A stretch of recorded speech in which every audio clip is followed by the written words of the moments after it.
إن الحمد والنعمة لك الملك لا شريك لك اللهم لبيك لا شريك لك لبيك لك الملك لا شريك لك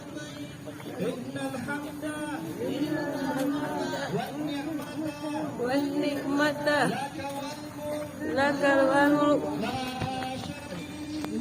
لا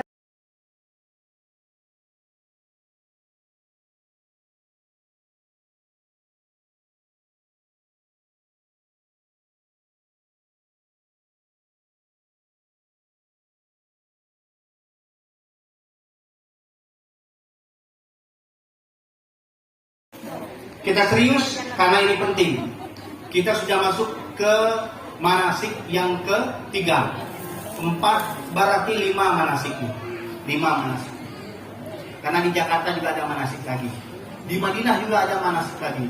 Kami ingin semua orang ibadahnya serius, tidak jalan-jalan saja. Inilah bedanya kita buat program Umroh Akbar. Kami tidak ingin orang hanya sekadarnya saja, tapi harus benar-benar sampai ke hati. Baik, kita mulai. Bismillah. Oh, ini ada perkenalan. Ini waktu saya ngisi training. Udah anak saya 6, istri 1. Next. Oke. Mari baca basmalah. Bismillahirrahmanirrahim. Saya biasanya berbicara seperti ini di hadapan 3.000-4.000 orang di seluruh Indonesia. Dan inilah kesempatan saya untuk kembali mengulang 2 tahun yang lalu terakhir di hotel Swiss Belkin Pangkal Pinang. Hari itu tanggal 5 Januari tahun 2019. Saya jatuh, kemudian dibawa ke rumah sakit, divonis menderita pendarahan dalam otak, penggumpalan. Semenjak dari itu 2 tahun lebih saya sudah tidak pernah lagi mengisi training seperti ini. Tapi saya tidak pernah tahu, ternyata Umroh Akbar memaksa saya untuk kembali melakukan ini. Mudah-mudahan di hadapan 515 jamaah, termasuk 5 orang bayi yang ikut dalam program ini, saya ingin menyambung hati antara diri saya dan Bunda dan semua sahabat di rumah Akbar. Kami ingin Umroh Akbar tahun ini adalah umroh yang terbaik sepanjang hidup. Umroh yang mudah-mudahan menjadi kenang-kenangan terbaik yang dapat kita ceritakan kepada anak cucu kita. Dan boleh jadi ini adalah awal kita nanti untuk diberangkatkan haji pada waktunya. Bunda, Ayahanda, saya tahu persis kisah umroh. Karena saya sudah lebih dari 25 kali plus dengan haji saya ke sana. Semua diperjuangkan dengan air mata dan perjuangan yang tidak main-main. Bahkan ada yang harus mengumpul 1.000-2.000 setiap harinya untuk bisa berangkat ke tanah suci. Maka satu hal yang penting, kami tidak ingin menjadi orang-orang yang zalim. Berapa banyak orang gagal berangkat karena banyak kesalahan-kesalahan yang dilakukan. Oleh karena itu, izinkan kami mengajak Bunda dan Ayahanda jalan-jalan, membawa hati agar nanti proses ini membuat kita semakin dekat dengan Allah Subhanahu wa Ta'ala. Saya cerita dulu sedikit. Di tahun 2019 ada seorang ibu bapak berangkat daftar bersama kami umroh. Saya antarkan kopernya. Ibunya baik, orang Lembawan. Saya sering berjumpa dengan beliau dan sering hadir di majelis taklim yang saya isi. Dia bilang begini, Ustaz, nanti kalau Bunda sampai Masjidil Haram, Bunda kan boleh ya Ustaz bawa Al-Quran mau diwakafkan di sana. Boleh Bunda. Bunda hanya pengen minta Ustaz, Bunda bisa jadi orang yang lebih baik, istri yang baik, ibu yang baik, hamba Allah yang baik sampai akhir hayat. Saya menangis waktu itu. Ini ibu baik sekali, suami istri daftar. Apa yang terjadi? 1 minggu sebelum berangkat, beliau meninggal dunia. Saya datang ke rumahnya, menjumpai anak-anaknya, menjumpai suaminya. Saya bilang, Pak, ibu sudah sampai Masjidil Haram, walaupun fisiknya belum sampai. Kenapa Ustaz? Karena niatnya sudah tertancap. Kopernya sudah dikumpulkan, sudah disiapkan pakaiannya rapi, Bunda. Dan tahu tidak, beliau sudah menukar uang rupiah ke uang real. Saya masih ingat saat itu, Bapak datang mengatakan kepada saya, Ustaz, izin Ustaz, saya nggak bisa ikut berangkat. Saya mau mengurusi semua persoalan istri saya sampai dengan tuntas. Saya menangis memeluknya. Ustaz, bawa aja koper-kopernya dengan pakaiannya sebagai kenang-kenangan. Saya bilang, enggak mau Pak, semua kan sudah dibayar. Enggak apa-apa Ustaz, semoga nanti diganti di akhirat Ustaz. Waktu itu biaya 29 juta. Saya pulang, kemudian membawa uang beberapa ratus real. Apa yang disampaikan oleh Bapak? Ustaz, sebelum almarhum meninggal dunia, dia bilang, nanti titip sama Ustaz Hendy, beli Al-Quran, wakafkan di Masjidil Haram. Saya terbang waktu itu. Pertama kali yang saya ingat ibunda yang meninggal dunia ini. Saya pergi ke Masjidil Haram, saya bawa Al-Quran itu, saya taruh di dalam Masjidil Haram. Saya bilang dalam hati ke Masjidil Haram, Masjidil Haram, ini titipan Al-Quran dari seorang bunda yang sudah berniat berangkat ke tanah suci. Tapi beliau meninggal dunia sebelum sampai ke tanah. Saya pun tidak pernah tahu apakah bersama 515 ini termasuk ada nama saya, tidak ada. Saya membawa 10 orang, istri, anak, ibu, kakak dan adik. Saya bawa semua. Mudah-mudahan ini adalah umrah terbaik sepanjang hidup kita semua. Bunda Ayahanda, biarlah kisah mencari uangnya adalah kisah kita dengan Allah. Saya tahu ada yang datang membawa 2 juta, ada yang datang membawa 3 juta. Ustaz, saya boleh nggak nyicil 500.000 dulu setiap bulan? Boleh. Ustaz, sampai hari ini juga belum saya mampu untuk melunasi. Bagaimana Ustaz? Enggak apa-apa. Kita jalankan dulu.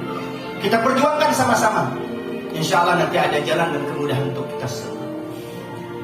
Kisah nyari rezeki ini harus menjadi energi yang besar, bahwa nanti di hadapan Allah, di depan Ka'bah, curhatkan saja, Ya Rabb, saya jual tanah, saya jual tanah, saya jual mobil, saya dibantu anak-anak, saya kumpulkan uang pensiun, uang gaji, ya Allah, Engkau yang maha membalas. Saya nggak minta balasan dunia, ya Allah. Saya mau minta balasan surga, ya Allah. Itulah umroh yang sejati. Umroh yang pulang nanti membawa perubahan dalam hidup kita semua. Bunda, Ayahanda, nanti kalau pulang dan diberi keselamatan, ada kisah baru. Walaupun baru umroh, tapi ibu itu sudah seperti haji baiknya. Walaupun baru umroh, Bapak itu mulia hatinya, walaupun belum pernah haji. Salam hormat saya, izinkan kami untuk membersamainya. Kalaupun tiba masanya saya tidak masuk dalam rombongan ini, saya tetap terbang ke tanah suci, tunaikan ibadahnya, ikuti para amirnya, ikuti para TR-nya. Kita ketemu nanti di surga Allah Subhanahu wa Ta'ala. Dan kalaupun kita semua berangkat hari ini, mudah-mudahan nanti dikumpulkan di surga sama-sama.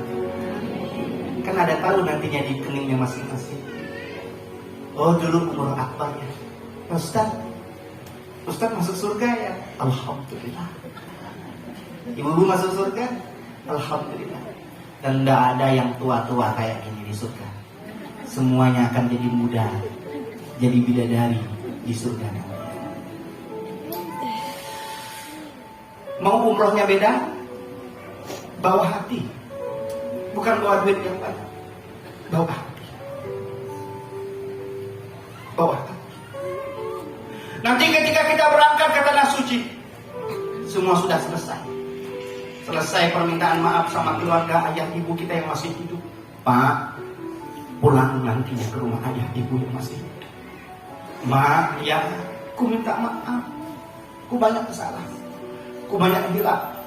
Ku relanya hukum Allah di tanah suci asalkan di dunia, bukan di akhirat.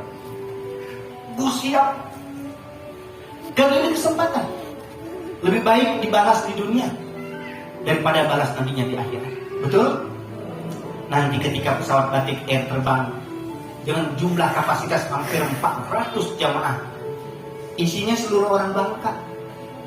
Pilotnya bilang, Bismillahi Allahu Akbar. 40.000 kaki di atas permukaan laut.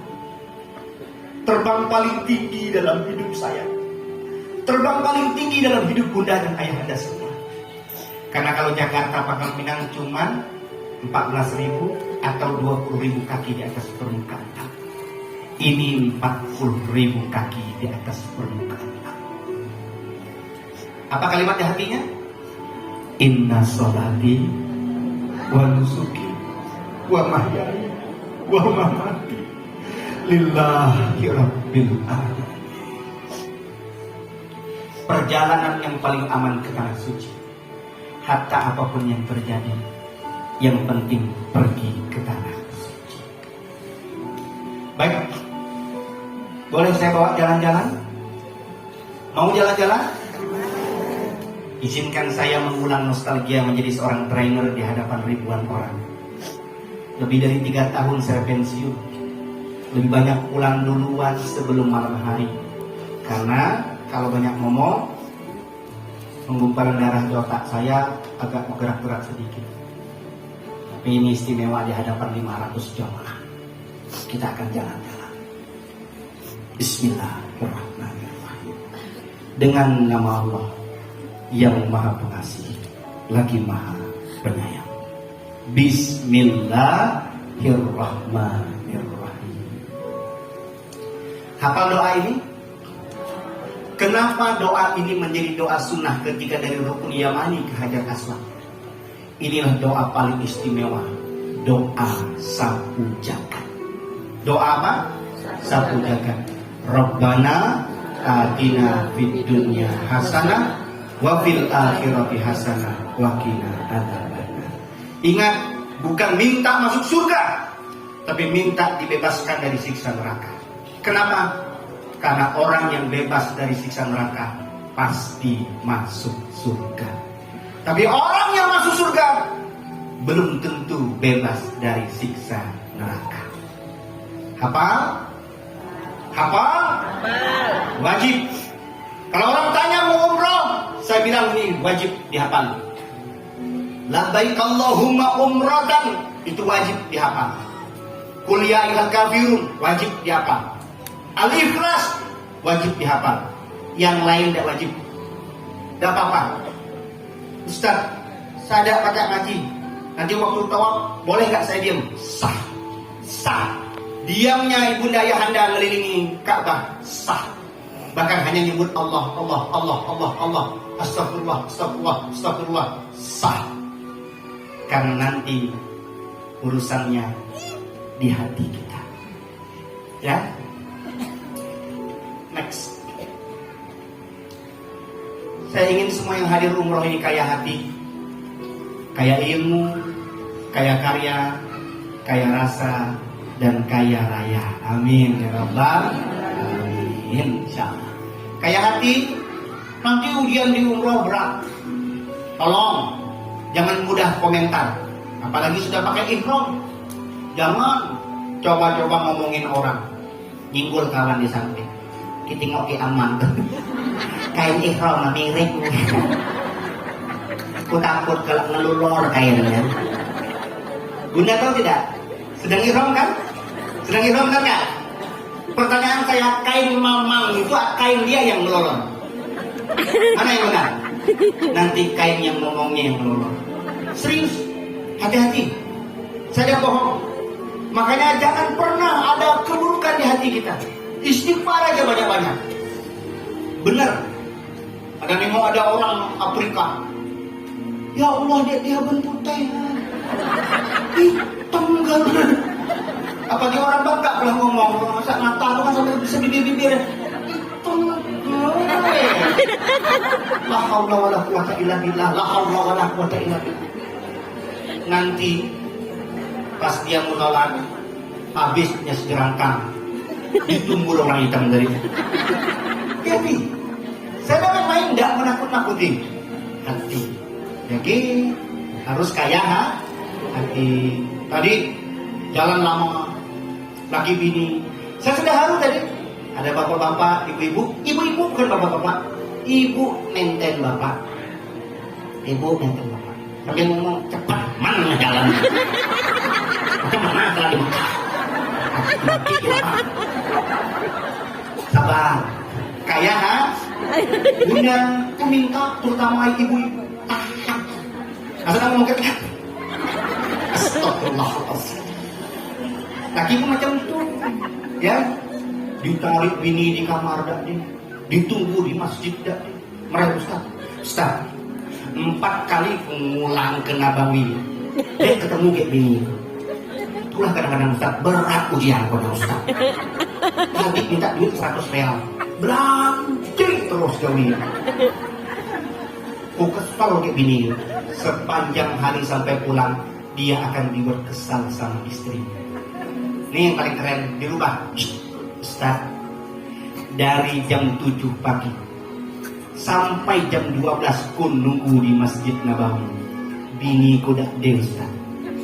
Dan ku seneng Ustaz. Seneng Ustaz. Asaku ya Allah ku sayang ke bini ku Ustaz. Ustaz. Pajak dia suruh bini ku pulang malam Ustaz. Mudah-mudahan bininya aman. Saya berharap semuanya seperti itu. Nenteng lagi, Ustaz. Ku nenteng bini ku Ustaz. Yang memang lama jalannya Ustaz. Ku terkenang kisah kali pertama ku menjumpainya Ustaz. Masya Dan ini Allah. adalah kenang-kenangan. Mudah-mudahannya pada nenten ku kelak di surga Ustaz. Kedengar kayak bininya, dia nyangka ku kayak gini. Nuah ki romantis di Mekah. Mudah-mudahan kawin lagi. Jiat doa. Alhamdulillah. Bisa dirubah hatinya? Bisa. Bisa diganti caranya? Bisa insya Allah. Tidak perlu teriak-teriak. Dor pintu hotel. Yuk kita. Dari tadi menunggu. Lu ganti-ganti astagfirullah. Makanlah dulu. Tenang. Kata bininya, kok tengah ada kuat nanti kau makan. Memang nyusah ini. Dirubah ya. Caranya bagaimana? Dek, makan Mbak. Makan Mbak. Tapi tidak kuat. Oke. Tunggu di kamar. Akan ku ambil makanan untukmu. Ku hidangkan di depanmu. Nikmati. Mumpung di Mekah. Kalau di Bangka, balas dendam. Boleh seperti itu? Gak boleh juga. Jadi yang mana yang punya yang bolehnya? Ya ikhlas. Sepakat? Sepakat? Itu keluarga. Belum dengan orang lain. Berapa banyak orang yang harus berbeda karakter kepala kalau dia ngumpul dalam satu kamar. Ada yang lapor sama saya pengalamannya, Ustaz, pajak dia kupindah Ustaz. Kenapa? Biji kau juruk Ustaz.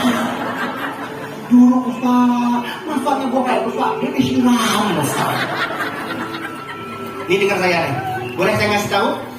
Ustaz, izinkan saya berkhidmat membantu ibu itu. Dia memang tidak tahu tentang hotel. Makasih Ustaz, telah mengumpulkan kami di tempat ini. Ku pajak berkhidmat membantu. Alhamdulillah setiap hari ku membersihkan kamar mandi. Ku bahagia Ustaz. Kedengar kayak ibu tuh, ibu bahagia, bahagia.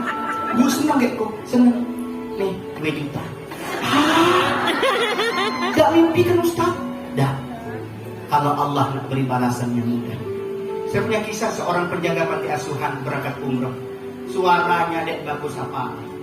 Dek bagus apa? Selama di Bangka yang ngurus santri. Luar biasa. Kisah nyata nih. Yang lagi bunda, ayanda, yang lagi di sampingnya orang Qatar. Kata orang Qatar tuh, bagus suaranya. Kata orang Qatar ya, setahu kok gila. Tapi kata orang Qatar, bagus suaranya. Saya ingat betul, dia diberi duit kurang lebih 2 juta rupiah senilai uang Qatar. Hadiah darinya lagi. Yang mana kayak Ustaz suaraku gila Ustaz. Tapi kedengar kayak itu tuh bagus. Allah mengutus malaikat untuk membuat suara itu indah. Ada rencana? Ada rencana ngaji di Masjidil Haram? Ada. Alif lam. Dari kalau kita pulang. Ada orang kata, kata orang kata, gila coba. Allah yang menggerakkan semua. Niatnya ikhlas. Sepakat? Sepakat. Setuju? Setuju. Nanti. Nah, Allah buat kaya raya nanti, insyaallah. Next.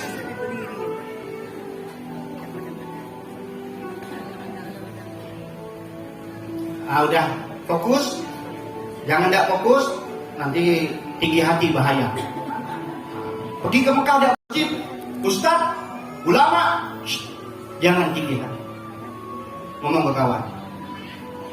Siapa yang ikut kau ke Mekah? Ke Ka'bah. Kau baca ngajar kan? Dia ikut kau.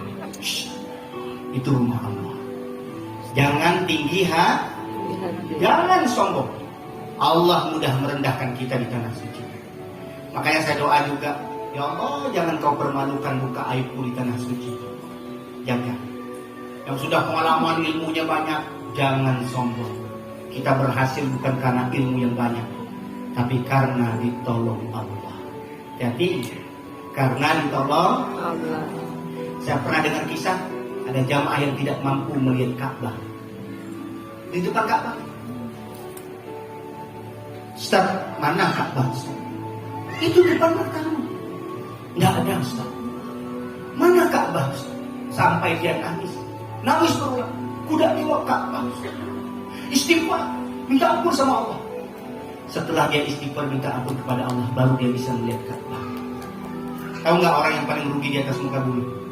Dia pergi ke Mekah, dia tidak diperlihatkan Ka'bah oleh Allah Subhanahu Wa Taala.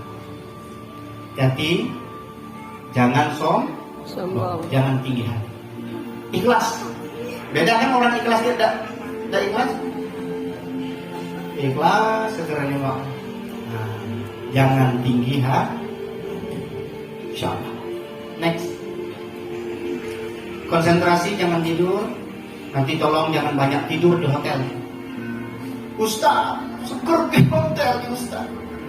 Saya mau tanya, Bapak Ibu mau ke Mekah dalam rangka ibadah apa mau tidur di hotel?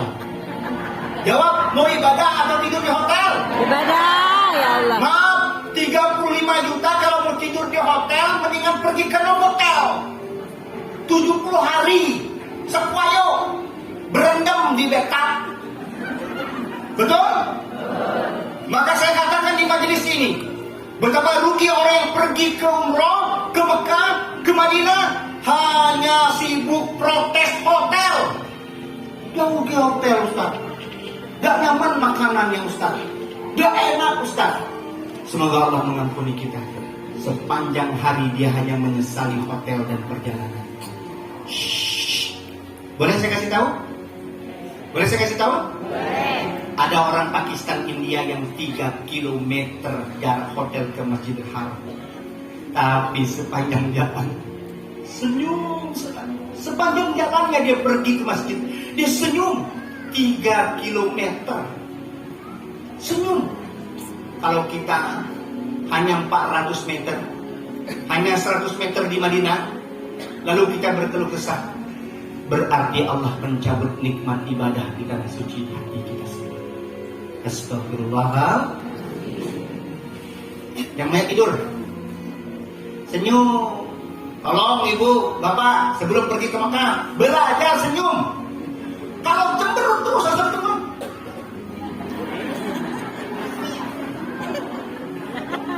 Orang Arab dibenci, tengok kita. Saya kasih tahu ibu-ibu, orang Arab paling suka sama wanita Indonesia.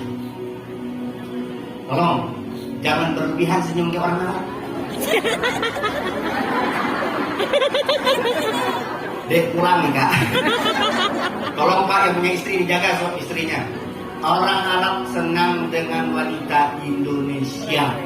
Jadi tolong jangan heboh kalau belanja, karena mereka jarang nengok muka modelannya. Bagi orang Arab cantik yang hidung pisengnya. Beda orang Arab yang hidung mancung. Saya tidak bohong. Makanya tolong jangan terlalu ramah, jangan terlalu cemberut, jaga diri, terutama yang perempuan. Yang laki-laki jangan cak-cak nengok orang bini Arab. Ditempiling polisi. Serius? Raja Muhammad bin Salman sekarang benar-benar tegas terhadap pelecehan terhadap wanita. Harga diri wanita di Saudi seperti harga diri laki-laki sebanyak 3 orang. Maka hati-hati. Jangan cacat-cacat, main mata, nganggu-nganggu, na'udzubillahi min. Yang perempuan diusir sama polisi, digini aja. Lari polisinya. Dia tidak berani, takut terhadap wanita-wanita. Jadi tidak usah. Kalau orang baru mahabbah kali-kali untuk akbar kali nanti kali yang ditempeli polisi. Jadi senyum aja, senyum. Kalau orang musir senyum, jangan marah-marah, ya. Di Mekah penuh dengan pengusiran. Kalau, tarik. Jangan heran, jangan marah. Kok di Mekah mungkin gak ada orang tiap hari? Itulah ujiannya. Apa kata Buya? Senyum. Terima kasih. I love you. Aman, tenang hati. Insya Allah. Next. Itu rumusnya. Baca gak senyum jalannya? 2 cm kanan, 2 cm kiri, simetris. Tidak lebih dari 7 detik. Dalam hati ucapkan jahe. 1, 2, 3. Jahe. Dalam hati. Dalam bahasa Arab jahe.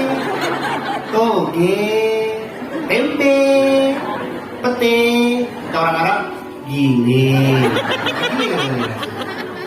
Udah senyum, ya. Harus bahagia, jangan cemberut. Ke Mekah itu harus bahagia. Sepakat? Next. Belajar jadi gelas kosong. Lihat. Dipercepat mas. Kalau teko sejajar dengan gelas, dapat ada airnya? Tidak dapat. Kalau gelasnya lebih tinggi daripada teko, dapat ada airnya? Tidak dapat. Berarti teko harus lebih tinggi dari gelas.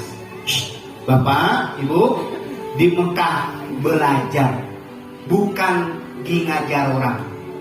Ingat, di Mekah belajar, bukan ngajarin orang. Ustaz, salah. Kata guru kau di kampung, bukan macam itu bacanya. Mazhab aja 4. Jangan usah ribut. Jalani apa yang diyakini. Jangan maksakan keyakinan kita kepada orang.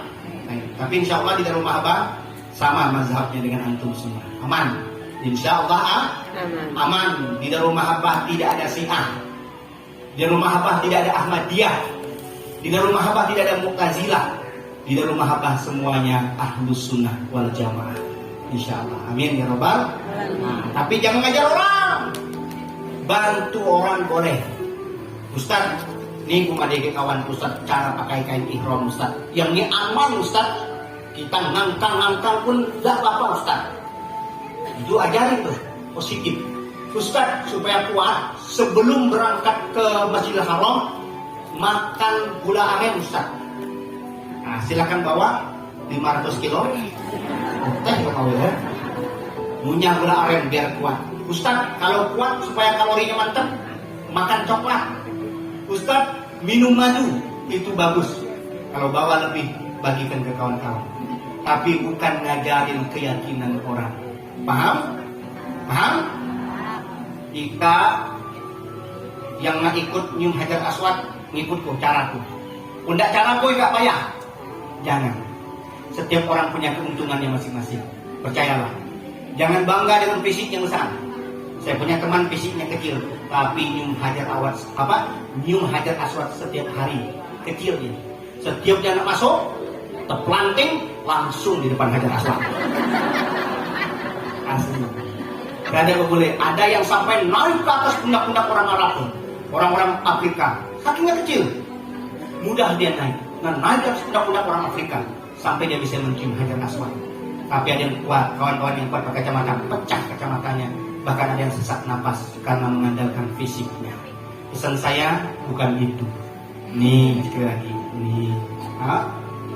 Sip. Lanjut. Nah. Segera nih orang. Inilah orang bahagia tanpa beban. Biar gak baju, tapi bahagia tanpa beban. Tolong pergi ke Mekah, jangan bawa masalah keluarga. Boleh saya kasih nasihat? Boleh. Ibu bapak yang sedang ada masalah keluarga, nanti bilangnya begini sama Allah di dalam sholat malamnya. Saya kasih tahu ya. Ya Allah, saya pengen ke Mekah. Saya pengen semua urusan keluarga selesai sebelum saya berangkat ke tanah suci. Tolong bantu saya ya Allah. Bantu ya Allah. Jadikan anak-anak yang kami tinggalkan jadi anak yang soleh. Suami yang ditinggalkan suami yang soleh. Istri yang ditinggalkan menjadi istri yang soleh. Titip semuanya ke Allah ya Allah. Saya pengen bawa hati yang paling bersih ya Allah. Kalaupun saya harus menjadikan ini menjadi perjalanan terakhir dalam hidup saya minta ampun ya Allah. Izinkan semua urusannya selesai. Ya? Kita punya masalah? Kita punya masalah? Allah. Mudah-mudahan dengan perjalanan ke tanah suci ini masalah kita diselesaikan oleh Allah. Amin ya Rabbal alamin. Next.